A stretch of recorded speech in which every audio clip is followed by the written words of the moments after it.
नमस्कार विद्यार्थी मित्रांनो, मुंबई शहर पोलीस भरतीचा जो पेपर काल झाला तो पेपर अपेक्षेपेक्षा सोपा आहे हे प्रथमदर्शनी वाटलं आणि विद्यार्थी तिथे खूप स्कोर करतील असा एक अंदाज त्या ठिकाणी आहे।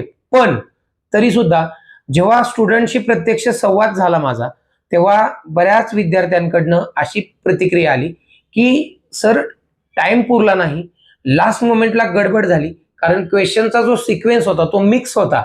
Maths, reasoning, Marathi, GS, GK mix मध्ये प्रश्न आले होते, त्याच्यामुळं विद्यार्थ्यांची थोडी गडबड झालेली आहे। त्यामुळं ऍक्च्युअल स्कोर जेवढा अपेक्षित आहे तेवढा नक्कीच स्टुडंटला येतोय की नाही हा एक प्रश्न आहे।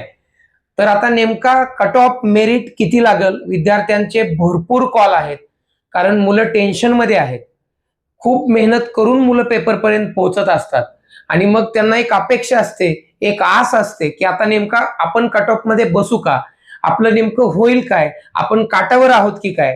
तर टेन्शन मित्रांनो घेऊ नका, शेवटी ही लढाई संयमाची असते, आपल्याला काही दिवस पेशन्स ठेवावे लागणार आहेत।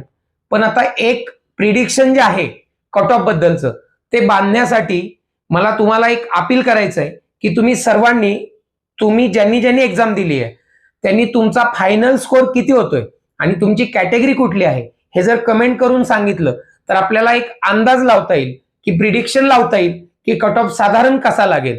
तर आपण सर्वांनी कमेंटमध्ये तुमचा स्कोर आणि कॅटेगरी नक्की सांगाल ही अपेक्षा बाळगतो आणि एवढंच सांगेल की थोडा संयम ठेवा, लवकरच काही गोष्टी क्लिअर होणार आहेत।